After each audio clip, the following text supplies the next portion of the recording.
Chapter 1, అపోస్తలుల కార్యం మొదటో అధ్యాయం 4-5 వచనం. ఆయన వారిని కలుసుకొని ఇలాగో ఆజ్ఞాపించెను, మీరు యెరూషలేము నుండి వెళ్ళక నా వలన వినిన తండ్రి యొక్క వాగ్దానము కొరకు కనిపెట్టుడి. యోహాను నిమిత్త బాప్తిస్మం ఇచ్చెను గాని దినములలోగా మీరు పరిశుద్ధాత్మగా బాప్తిస్మం పొందగలరు. కాబట్టి ఇవాళ జనరలీ ఈస్టర్ తర్వాత వచ్చే సండేని మనము బైబిల్ పరంగా చూసుకుంటే ఏంటనంటే ఈ సండే రోజు పరిశుద్ధాత్మ సంఘంలోకి వచ్చిన రోజు. That's why it's called feast of weeks. మీరు చూసుకుంటే అందుకని మీరు ఎప్పుడైనా గమనించండి, ఎప్పుడైనా మీరు ఏదైనా ప్రాజెక్ట్ వర్క్ కానీ ఎప్పుడైనా థీసిస్ కానీ మీరు రాస్తే మీరు ఎన్ని పేజీలు రాశారనేది ఇంపార్టెంట్ కాదు. కరెక్షన్ చేసేవాడు మెయిన్ ఏం చూస్తాడు, ఇవాల్యుయేటర్ ఏం చూస్తాడు అని అంటే మీరు ఇంట్రొడక్షన్ కానీ సమ్మరీ కానీ ఏం రాశారు అంటే మీరు ఒక పలానా ప్రాజెక్ట్ చేస్తున్న దానికి అది ఏంటి దేని గురించి అనేది ఒక సమ్మరీ రాయాల్సి వస్తుంది. సో ఈ అపోస్తలుల కార్య గ్రంథంలో నేను ఎప్పుడు చదివినప్పుడు కూడా నాకు ఏమనిపిస్తుంది అని అంటే దీంట్లో ఉన్న 28 చాప్టర్స్ అన్నిటినీ కలిపి మీరు దాన్ని సమ్మరీ ఏమన్నా అనుకుంటే అది ఎలా ఉంటుంది ఏంటి అని అనుకుంటే ఫస్ట్ చాప్టర్ చదవాలి. ఆ కంప్లీట్ 26 వర్సెస్ ఏదైతే ఉన్నాయో అది మీరు చదివితే ఆ మొత్తము యాక్ట్స్ చాప్టర్స్ ఏదైతే ఉందో ఆ కంప్లీట్ చాప్టర్స్ కి సమ్మరీ తెలిసిపోతుంది. దాన్ని నేను ఇవాళ మీ మధ్యలోకి ఒక 3 భాగాల్లో తీసుకొస్తాను. మీరు గమనించండి, అదే సేమ్ యాక్ట్స్ చాప్టర్లో మీరు 1 నుంచి 5 వరకు మీరు చూస్తే 1వ వచనం నుంచి 5వ వచనం వరకు మీరు చదివితే దానికి నేనిచ్చే టైటిల్ ఏంటనంటే promise of the holy spirit, అంటే పరిశుద్ధాత్మది వాగ్దానం. ఇప్పుడు దీని గురించి మీకు ఒక చిన్న ఎగ్జాంపుల్ ఇవ్వాలి అని అంటే మీకు ఒక question before giving that example. ఇప్పుడు దేవుడు చనిపోయి మళ్ళీ దాని తర్వాత పునరుద్ధానమై పరలోకంకి వెళ్ళే ముందు ఎన్ని రోజులు పరిచర్య జరిగింది చెప్పగలుగుతారా? 40 days. కరెక్ట్. దేవుడు మరణించి పునరుద్ధానం అయినాక పరలోకం చేరే లోపల ఆ 40 days జరిగిన మినిస్ట్రీని what we call it as post resurrection ministry అని అంటాం. అప్పుడే కదా 12 మంది శిష్యుల్ని కూడా ఆయన ఆజ్ఞాపికి వెళ్ళి మీరు అక్కడ ప్రార్థన చేయండి. కాబట్టి యోహాను ద్వారాగా మీరు బాప్తిజం పొందారు. కానీ ఇప్పుడే మనం చదువుకున్న వాక్యం 5వ వచనంలో ఏమన్నారు? కానీ కొద్ది దినములో పరిశుద్ధాత్మ ద్వారా బాప్తిజం ఇచ్చాడు. కానీ ఇప్పుడు మీరు చూడండి, ఎప్పుడైతే దేవుడు ఆ 12 మంది శిష్యుల్ని తిరిగి వెళ్ళి మీరు పైన గదిలో వెళ్ళి మీరు ప్రార్థన చెయ్యండి, నా గురించి మీరు ఎదురు చూస్తూ ఉండండి, పరిశుద్ధాత్మ ద్వారాగా మీకు బాప్తిజం ఇస్తామని అన్నారు. వాళ్ళందరూ వెళ్ళారు. ఆల్మోస్ట్ ఒక 120 మంది వెళ్ళారు, ఇంక్లూడింగ్ మేరీ యాజ్ వెల్. వాళ్ళు కూడా వెళ్ళినప్పుడు అక్కడ అందరూ కూర్చొని ప్రార్థన చేస్తూ ఉన్నారు. మీరు గమనించండి, జనరల్లీ మనకి ఎట్లా ఉంటుంది అని అంటే మనకు పేషెన్స్ ఉండదు. అందుకనే దేవుడు కూడా మనల్ని చాలా విషయాల్లో ఇలాగే టెస్ట్ చేస్తూ ఉంటారు. ఇప్పుడు ఈ వచనం మీరు చదివినప్పుడు దేవుడు కొద్ది దినములో అని అన్నారే కానీ నేను 2 రోజుల్లో వస్తాను లేకపోతే 3 రోజుల్లో మీకు పరిశుద్ధాత్మ బ్యాప్టిజం ఇస్తుంది అనేది ఏం చెప్పలేదు. ఎందుకు అనంటే అలాంటిది వాగ్దానాలు ఏదైనా దేవుడు మనకి ఇస్తే ఆయనకు వాల్యూ ఉండదు, ఆయన చేసే పనికి వాల్యూ ఉండదు. లేకపోతే మన నిరీక్షణ కూడా ఆయన మీద అంత ఉండదు. ఏముంది, ఇప్పుడు ఆయన తిరిగి వస్తాడని మన అందరికీ తెలుసు, కానీ మనకు తెలియదు ఎప్పుడు అని. అదే కానీ ఆయన మనకి ముందే చెప్పుండట్టయితే ఇవాళ మనం ఇంతలాగా వాక్యంలో ఎదుగుతూ ఆయన గురించి తెలుసుకొని ఆయనకి దగ్గరకు వచ్చేదానికి మనం ప్రయత్నించాం. కాబట్టి ఆయన ఏమన్నాడంటే కొద్ది దినములు అన్నాడు. అదేంటి, అగైన్ అక్కడ కూడా ఒక టెస్టింగ్ ఫేస్ ఉంది. వీళ్ళందరూ వెళ్ళి ప్రార్థన చేస్తారా లేదా? వాళ్ళు ఏం చేశారండి, వెళ్ళారు, అందరూ ప్రార్థన చేస్తూనే ఉంటారు. అదే కానీ వాళ్ళ సిచ్యువేషన్ లో మనం ఉంటే 2 రోజులు చేస్తాం, 3 రోజులు చేస్తాం, 4 రోజులు చేస్తాం. దాని తర్వాత ఏమనిపిస్తుంది, ఏంటబ్బా అయిపోయింది, ఒక వారం అయిపోయింది, నాలో కూడా ఓపిక అయిపోయింది, ఇంకా ఎప్పుడు వస్తుందో ఏమో. ఓకే, వాళ్ళు ఎన్నో చెప్తారు, ఇంకా మనకు కూడా పనులు ఉన్నాయి, చెయ్యాలి, ఏం చేయాలి. కానీ దేవుడు వాళ్ళతో జరిగిన కార్యం ఏంటి? 1 రోజు అయిపోయింది, 2 రోజులు అయిపోయింది, 3 రోజులు అయిపోయింది, 5 రోజులు అయిపోయింది, ఆఖరికి 10వ రోజు ఎప్పుడైతే దేవుడు గమనించారో, ఎక్కడ కూడా కదలకుండా ఏం చేయకుండా, ఎప్పుడైతే వాళ్ళు ప్రార్థన పూర్వకంగా ఎప్పుడైతే దీని గురించి ఎదురు చూస్తూ ఉన్నారో, 10వ రోజు దేవుడు వాళ్ళ మీద పరిశుద్ధాత్మతో బ్యాప్టిజం జరిగింది. హల్లెలూయా. హల్లెలూయా. దీనిలో మనకి ఉన్నది ఒక సారాంశం ఏంటంటే ద ప్రామిస్.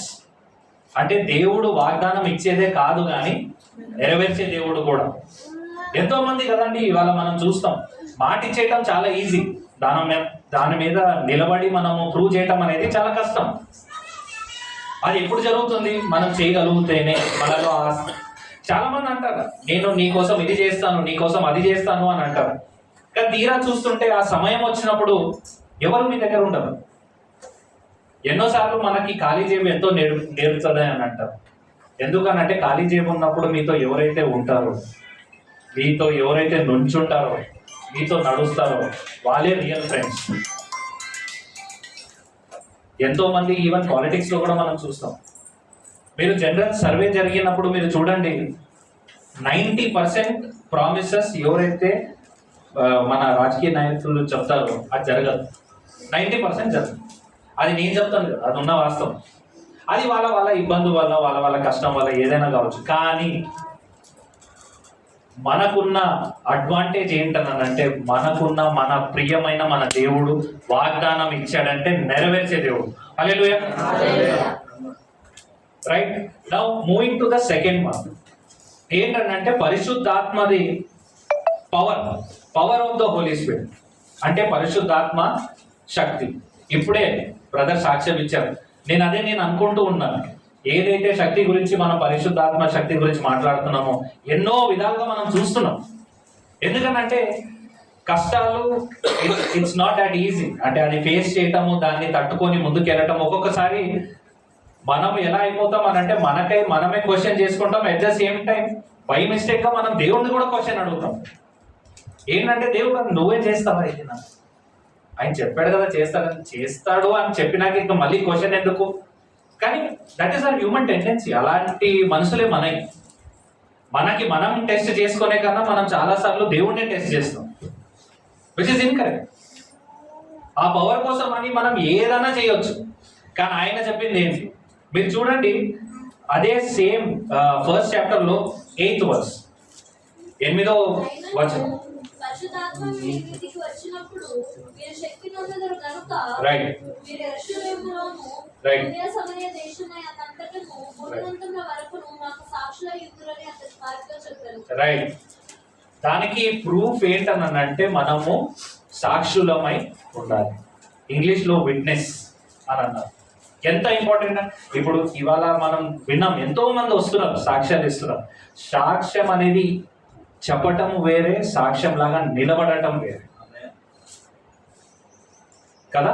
మనం ఇప్పుడు సాక్ష్యాలు చెప్తున్నాం, which might just get over in 2 minutes తో మనం చెప్పేస్తాము. కానీ సాక్ష్యం లాగా నిలబడటం అనేది అది జీవితం మొత్తం జరిగే ప్రయాణం. కాబట్టి మన దృష్టి అంతా దాని మీదే ఉండాలి.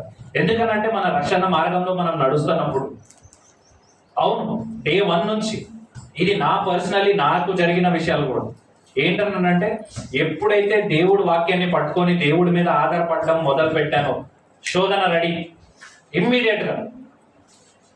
అప్పుడు దాకా మాకు ఎంతో కంఫర్టబుల్ గా ఉన్న మా లైఫ్ ని ఒక్కసారికి కంప్లీట్ గా చేంజ్. ఎందుకు అన్నారంటే దట్స్ హౌ ఇట్ ఇస్. ఇప్పుడు అది కానీ నాకు జరగకపోతే నాకు దేవుడి శక్తి నాకు తెలిసేది కాదు కదా, పరిశుద్ధాత్మ శక్తి నాకు తెలిసేది కాదు. హల్లెలూయా. కాబట్టి మనం అందరము కూడా మన శక్తి కన్నా పరిశుద్ధాత్మ దేవుని శక్తి మీద మనం ఆధారపడి ఉంటే ఎంతో గొప్పగా ఉంటుంది. 3వ మాటకి మీరు రండి, purpose of the holy spirit. అంటే పరిశుద్ధాత్మ దేవుని ప్రణాళిక, వారి ఉద్దేశం. ఇప్పుడు అదే మీరు చదవండి. Can you read 21, 22, 23? కాబట్టి యోహాను బాప్తిసం ఇచ్చినది మొదలుకొని ప్రభువైన యేసు మన యొద్ద నుండి పరమునకు చేర్చుకొనబడిన దినము వరకు ఆయన మన మధ్య ఉండిన కాలమంతయు మనతో కలిసి ఉన్న వీరిలో ఒకడు మనతో కూడా ఆయన పునరుద్ధానమును గురించి సాక్షి ఉండుట ఆవశ్యకమని చెప్పారు. రైట్. ఇప్పుడు మీరు చూడండి, ఇక్కడ మన జీవితం అంతా మనకి ఒక రోజు మనము చూడగలుగుతున్నాము, పండుకొని రాత్రి పొద్దున్న లేచి ఇంకొక రోజు మనకి గిఫ్ట్ లాగా దేవుడి దగ్గర నుంచి ఇవ్వబడింది అని అంటే ఆయనకి మన పట్ల ఉన్న ప్రణాళిక. ఆమేన్. రైట్. ఇప్పుడు ఇక్కడే మీరు ఒక సంఘటన చూడండి. 12 మంది శిష్యులు, అందులో నుంచి ఒక శిష్యుడు ఏంటంటే యూదా, తెలిసిందే కదా మనకి, ఏంటంటే ఉరేసుకొని చనిపోయాడు. ఇప్పుడు ఏంటి, అక్కడ ఒక వేకెన్సీ వచ్చింది, ఎవరు అక్కడ అని.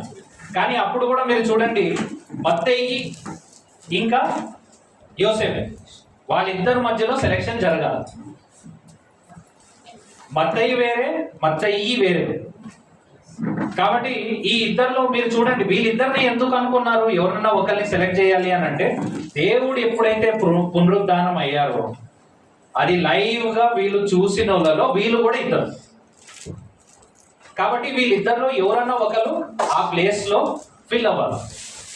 కానీ ఇప్పుడు ఏంటనంటే, ఒకరు ఉంటే ఈజీ, వర్క్ ఈజీ, మనకి ఇద్దరు ఉంటేనే కష్టం.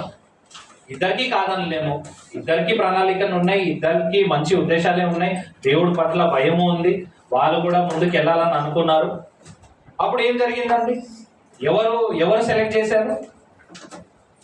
అవుట్ ఆఫ్ దిస్ 2, మత్తయిలో ఇంకా యోసెఫ్లో ఎవరు సెలెక్ట్ అయ్యారు? మత్తయి.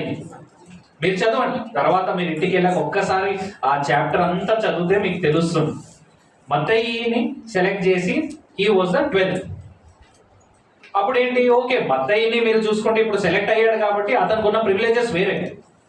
అతను వెళ్ళిపోయాడు, అతను మళ్ళీ దేవుడు ఏదైతే ప్రణాళికను బట్టి ఏదైతే ఉద్దేశంతో వాళ్ళకి ఎంచుకోబడ్డాడో, ఏదైతే చేయమన్నాడో చేస్తూ ఉన్నాడు. కానీ నా దృష్టి ఎక్కడ వెళ్ళింది అని అంటే యోసెఫ్ మీద వెళ్ళింది. ఎందుకన్నానంటే ఆ సిచ్యువేషన్ లో తను ఎలా ఫీల్ అయి ఉంటాడు. చాలాసార్లు మనకు కూడా అవుతుంది కదా, ఒక పొజిషన్ గురించి మనం ఏదన్నా ఒకటి మనం చేస్తూ ఉంటే ఒకసారి అది రాదు. మనం ఎంతో ప్రయత్నం చేస్తాం, ఎంతో కష్టపడతాం, ఎంతో నేర్చుకుంటాం, ఎంతో చేస్తాం, కానీ చివరికి అక్కడ రాగానే ఇంకొకళ్ళు వచ్చేస్తారు అక్కడ, మనం వెనకాలకి వెళ్ళిపోతాం. ఏం జరిగింది అసలు? అప్పుడు మనకి ఇమ్మీడియట్ మనమైతే వ్యక్తిగతంగా మనం అనుకుంటే మనం ఏం చేసేవాళ్ళం, దేవుడికి నా ప్రణాళిక లేదండి, అస్సలు నా మీద దృష్టే లేదు. ఏంటంటే నేను ఇంత కష్టపడ్డాను, రోజంతా కష్టపడ్డాను, నేను అది చేశాను, ఇది చేశాను, చెంతగార్చాను, అంతా చేశాను, కానీ అయినా నాకు అది రాలేదు. ఏంటి, ఎలా జరగాలి, ఏం చేయాలి? ఎందుకంటే మీరు చూడండి, వ్యక్తిగతంగా